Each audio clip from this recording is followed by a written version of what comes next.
Morning all. This is Dr. Ankur Goswami, and today we will be discussing the artificial intelligence, the concepts of artificial intelligence. This is the topic covered in the 4th semester BTU and RTU syllabus. The subject code for that is MCA-404. Like this, syllabus for artificial intelligence in BTU and RTU are as given.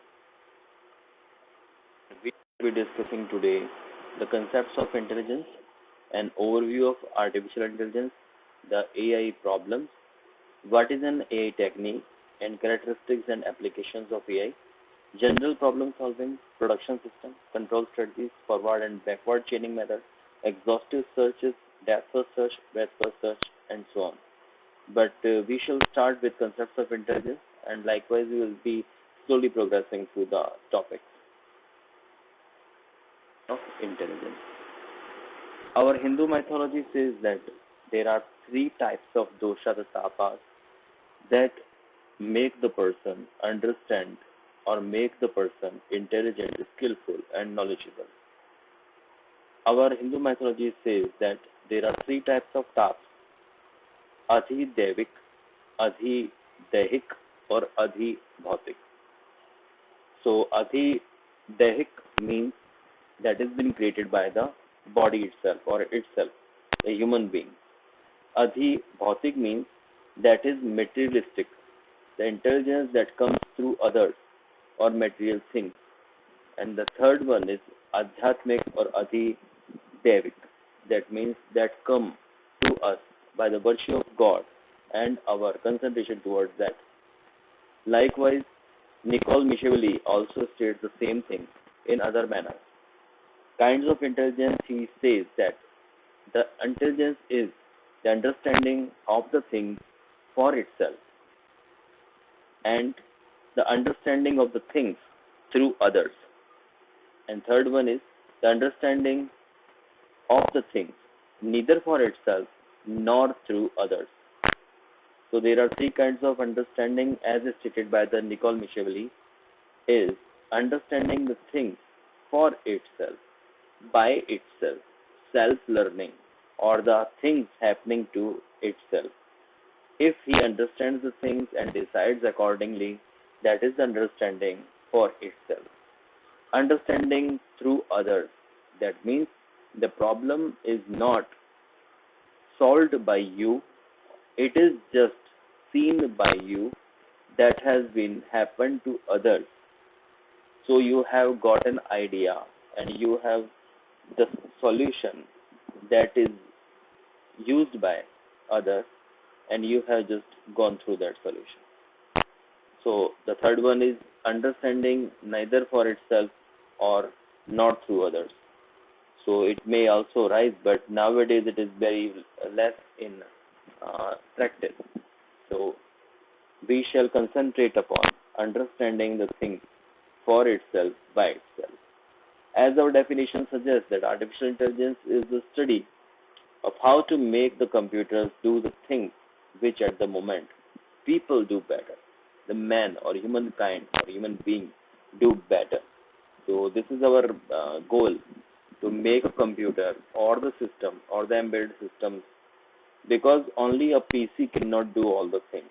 There are so many sensors that are used, there are so many logics that are used from various types of sciences to make the computer and the embedded system do the things or the mimic the things that a human being do better than the computer. Why it is used, we will see it further, but for the gist of the idea that we can say, we want that a human being has developed this computer. So the computer may be useful for him, or he may be, or it may be working in space or in place of him. So we are trying to make the computer do the things for us where we are not available, where we not spare that much of time to sit and get the result. The computer can do better because it is tireless. It is the thing that never does mistakes. So we are going to create a computer, make a computer, develop a computer that may be mimicking the human being, human mind. But mind developed in just minutes. It has gone through ages of development. So another definition we shall see is artificial intelligence is a part of computer science concerned with designing intelligent computer systems. That is, computer system that is exhibiting the same characteristics we associate with the intelligence in human behavior.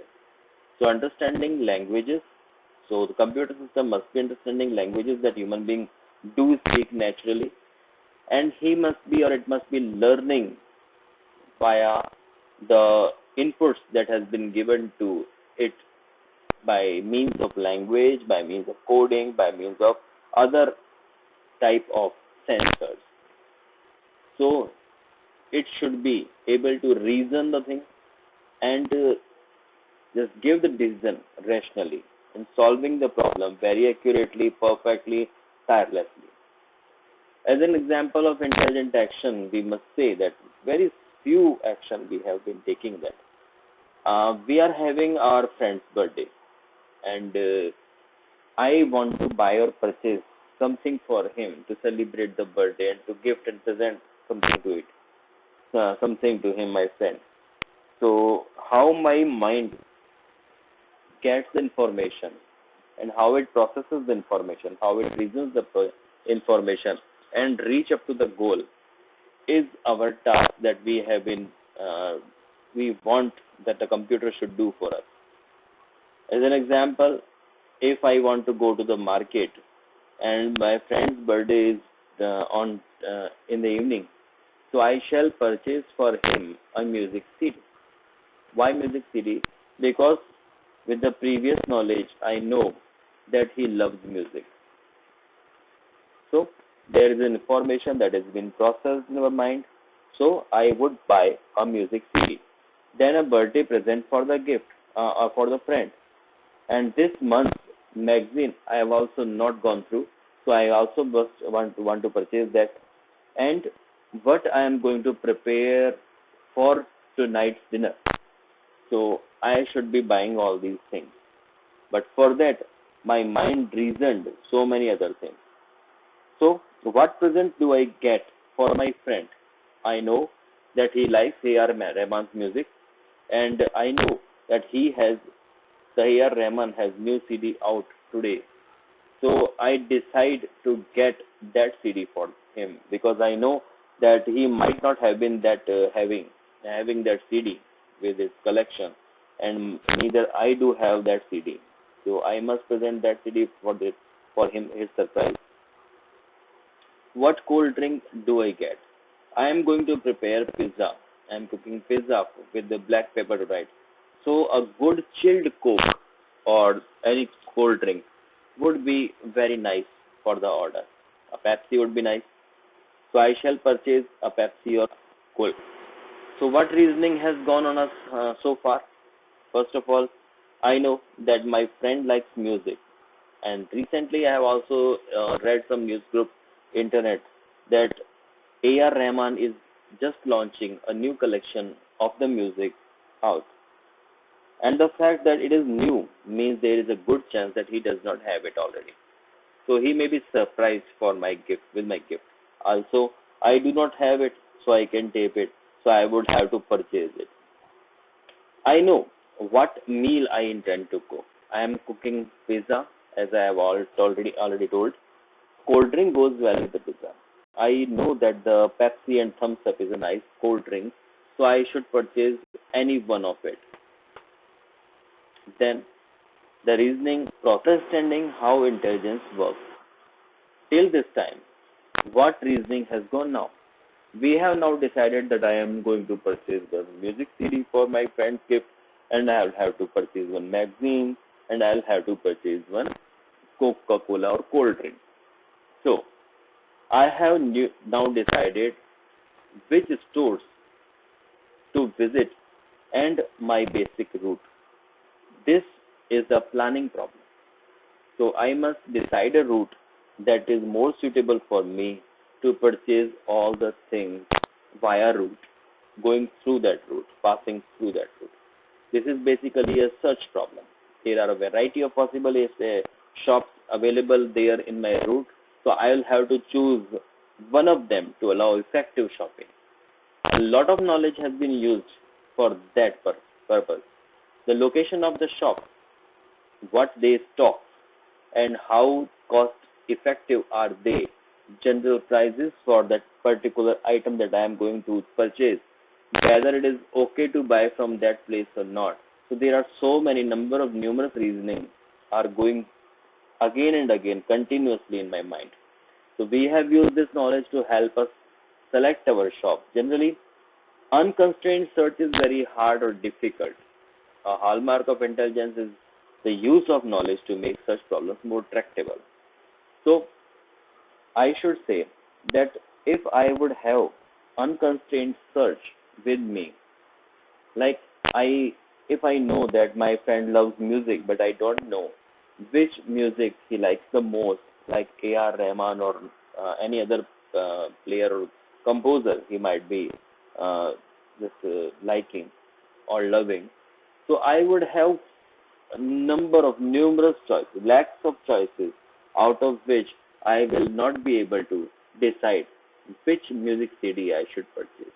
Because in a single day, number of CDs are out in the market, and it will just give pleasure to my friend or not, that I cannot decide. So if I applied some constraint over there that A.R. Rahman's music I am going to purchase, that would be just fine for me to just find out the music CD from the market. I can say that it is a gradual and stepped, multifaceted process through multiple channels to become an intelligent. It can be achieved and polished. Intelligence can be achieved and polished with rigorous knowledge acquisition, optimization techniques, clustering, reasoning, learning, and synthesizing. Anything showing intelligent can be mimicked, copied, or duplicated. It is not the whole sole property of any particular person thing that it is intelligent or it is not. It can be mimicked, it can be copied, it can be duplicated. Human intelligence can be artificially shown through a computer and other embedded systems. If we are using the sensors, we are using the technology, the latest technologies, we can make the embedded system that can work or mimic just like a human being. Any machine, if well trained, can pass the Turing test. The Turing test, what is the Turing test? The test where the machine shows the same result as if the human being might be showing on that particular instance. So, question is, how can we proceed further? There are so many other things that we'll have to consider. That what shall be the behavior to the mimic? What sort of behavior he should possess or it should possess, the embedded system that we are just creating. It should possess to just duplicate the thing that human mind may show. What may be the parameters of accuracy of mimicry?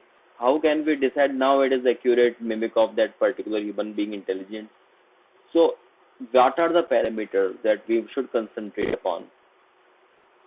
How it is judged that it is perfect mimic? Because now we are using that mimic to the instances that are in the real conditions. Like in a very rash road, if a autopilot car is driving, that our autopilot car must be mimicking the same gestures and same presence of mind and accordingly acting in driving so that non-collision, not a single collision could be affected or a single collision may happen. And if we are just going to make the use of embedded system in a particular patient's recovery or treatment or the operation that the patient is going through, then it should be very perfect or accurate in its operation. Where this artificial intelligence can be used, it has a variety and varied range of the application area of intelligence. But any mimic who is mimicking the human behavior must be thinking humanly, acting humanly, thinking rationally, acting rationally. Thinking humanly, we may get the information from so many other cognitive sciences that we have been learning and reading throughout our human life. So, to make the computer think humanly, it should have been loaded with the cognitive sciences approach. So we have lots of data of the cognitive science. So we can load that computer or embedded system with those rules and regulations and the scientific approaches and the algorithms of the cognitive sciences. If we want that a computer should act humanly also, then there should be a Turing test that has been applied again and again to synthesize and make it more accurate as humanly. Thinking rationally means he should have been going through the laws of thought approach. The computer should be knowing all the rules and regulations that a human being should follow for the betterment of the society or the rationality. Acting rationally means rational agent approach it should be applying. We have gone through ages to reach up to that level of human mind. We have started our search of the human mentality through the philosophy 428 BC. Till present we are studying. In mathematics we started with 800 BC and still we are studying and researching. Economics we have gone through 1776 till present. Neuroscience we have been using. So all these sciences that has been inscribed there, the psychology, the computer engineering, the control theory and cybernetics and linguistics, we have given ages, years and years for them to reach up to that level of human mentality or thinking. So these all the constraints, these all the rules and regulations and the algorithm should be loaded to the computer to get itself mimicking the human mind, like thinking humanly, acting humanly, thinking rationally, and acting. A very vast history of AI, but practically it started in the 40s to 50s, 1940s to 50s, where a conference in Japan took place. So we can say that the birth of AI actually happened in 1956, where AI got the science, the name that it is a science, artificial intelligence, that has to be studied. Early enthusiasm and great expectations varied from 1952 to 1959. Dose of reality we applied on it by making a car race 1966 to 1973. Then knowledge-based system developed in 1969 to 1979. AI becomes an industry in 1980s till it is developing gradually. The return of neural networks 1986, and AI becomes a science in 1987. The emergence of intelligent agent started with 1995 and still it is developing. So ranging from the autonomous planning and game playing of the students or children or very small kids up to the practically applicable so many big robots deciding so many logistics and decisive things. The AI application areas goes from game playing of the kids up to the AI robot that we have been recently watching it. Sophia is a Hanson Robotics most advanced and celebrated robot, endowed with remarkable expressiveness, aesthetic and interactive. She can simulate a full range of facial expressions, track and recognize faces, look people in the eye, and hold natural conversation with them. Sophia made her debut at the South by Southwest show in the March 2016. Since then, she has become a much sought after media personality. She has done numerous press interviews, garnering over 1 billion engagement and CNBC online coverage. She also appeared on the most broadly viewed television show including CBS 60 Minutes with Charlie Rose, the night show starring Jimmy Fallon, Good Morning Britain, and has been a keynote speaker, panel member, and meet and greet at some of the world's most prestigious conferences and even addressed members of the United States General Assembly Committee. So Sophia is a very smart robot that we have going through surgery using that same embedded system robot. It says the September 29th of 2010, a surgical robot it, did its surgery very efficient. Next lecture we will be discussing on other problems, the remaining problems, that is general problem solving through AI using the production system. Now some of the control strategies like forward and backward chaining methods we will be using. Exhaustive searches, depth first search and breadth first search and depth first search is used. Thank you all for listening. This is Dr. Ankur Goswami signing off from Department of Computer Applications, ECB, Bikaner.